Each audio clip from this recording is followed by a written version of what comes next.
দুনিয়া তৃপ্ত করে না, দুনিয়ায় তৃপ্তি মিলে না বন্ধু। এটা তৃপ্তের জায়গা নয়, এটা তৃপ্ত হওয়ার জায়গা নয় বন্ধু। আল্লাহ তাআলা কোরআনে ওয়াদা দিছে, বান্দা জান্নাতে আইসো, তোমার আমি তৃপ্ত করে দেব, সুখে ভরে দেব। মা তাশতাহি আনফুসুকুম, যা দিল চাইবে বান্দা আমি সব দেব। তোমার চাওয়া শেষ হইলে ওয়ালাদাইনা মাজিদ, আমার কাছে আরো অগণিত আছে কোটি কোটি নিয়ামত, যেগুলো তুমি নামও জানো না, চিনো না বান্দা। তুমি চাও নাই, আমি আল্লাহ নিজের থেকে আরো কোটি কোটি দেব। তুমি আইসো বান্দা, তুমি জান্নাতে আসো, তুমি সবর করো, অপেক্ষা করো। আল্লাহ আমাকেও বুঝার তৌফিক দান করেন, সবাইকে বুঝার তৌফিক দান করেন। আল্লাহ তাআলা বলছেন এই পৃথিবী একদিন শেষ হবে, হাসরের মাঠ কায়েম হবে, মানুষগুলোর দুইটা অবস্থা হবে, কিছু আমার প্রিয় বান্দা হবে, কিছু নাফরমান বান্দা হবে।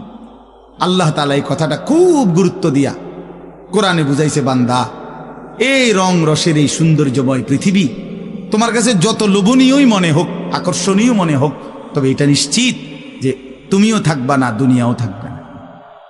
এই কথাটা মনে রাখো বান্দা, এটা যদি মনে রাখতে পারো তো জিন্দেগি সুন্দর হবে, জীবন সুন্দর হবে। এই জন্য কোরআনুল কারীমে আল্লাহ তাআলা খুব এই কথাটা বুঝাইতে চাইছে, বান্দা এই এত সুন্দর পৃথিবী দেখে তুমি যতই বিমোহিত হও, মুগ্ধ হও, তো মনে রাখো এটা থাকবে না, আমি একদিন ভেঙে ফেলব। ইযাস সামাউন ফাতারাত, আসমান ভেঙে চুরচুর হবে।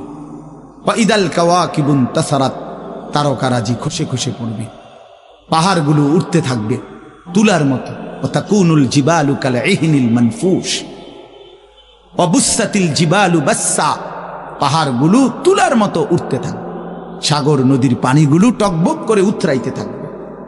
মা তার কোলের বাচ্চাকে ছুঁড়ে ফেলে দিবে, গর্ভবতী নারীর বাচ্চা নিজে নিজে বের হয়ে যাবে, সব মানুষ পাগলের মতো মাতালের মতো হয়ে যাবে। ইসরাফিল ফু দিবে, জমিনের মধ্যে ভূমিকম্প শুরু হবে, বিকট শব্দে আওয়াজ হবে।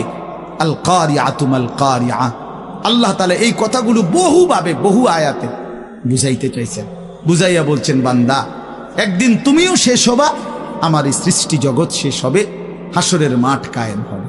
তো এখানেও আল্লাহ তাআলা বলছেন, কাল্লা ইদা দুক্কাতিল আরদু দাক্কান দাক্কা, সাবধান বান্দা, মনে রেখো এই জমিন একদিন চূর্ণ বিচূর্ণ হয়ে যাবে।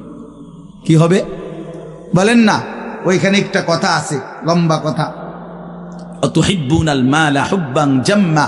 আল্লাহ তাআলা বলেন, বান্দা দুনিয়ার মাল আর সম্পদের ভালোবাসাটাকেই তোমরা খুব গভীরভাবে দিলের মধ্যে বসায় লাইলা, তবে মনে রাখো দুনিয়াকে তুমি যত ভালোবাসো, যত মজবুত করো, যত বিল্ডিং, যত ফাইলিং, যত মজবুতই হোক না কেন, এটাই মনে রাখো আমি আল্লাহ এই জমিন, এই সৃষ্টি একদিন ভেঙ্গে চুরে তছনছ করে চূর্ণ বিচূর্ণ হয়ে যাবে।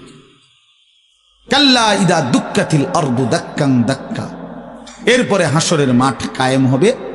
তো হাসরের মাঠের দৃশ্যটা আল্লাহ তুলে ধরছে, যে হাসরের মাঠ কায়েম হবে, মানুষগুলো সব দাঁড়ানো থাকবে, আদম থেকে ইসরাফিলের ফু পর্যন্ত।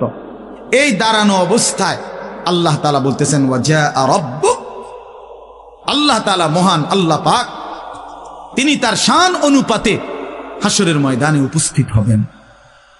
ওয়াল মালাকু সাফফান সাফফা, কোটি কোটি ফেরেশতা সারিবদ্ধভাবে লাইন ধরে দাঁড়াবে, চারদিকে কোটি কোটি ফেরেশতা, মহান আল্লাহ পাক উপস্থিত, আর মানুষগুলো সব দাঁড়ানো। এই কল্পনা করে হাসরের মাঠ। এবার কি হবে? আল্লাহ বলেন, ওয়াজিআ ইয়াউমা ইদিন বিজাহান্নাম। এই অবস্থায় ফেরেশতারা জাহান্নামকে ৭০,০০০ আগুনের শেকল দিয়ে টেনে হাসরের ময়দানে উপস্থিত করবে। মানুষগুলো সচক্ষে জাহান্নামকে দেখবে। জাহান্নাম একটা বিকট তারা আগুনের গর্জন, তীব্র আগুনের যখন একটা গর্জন উঠবে, আল্লাহর কসম নবী বলছে, পুরা হাসরবাসী তখন চিৎকার দিয়া বলবে, ইয়া রব্বি নাফসি নাফসি, আয় মাওলা আমাকে বাঁচান, আমাকে বাঁচান।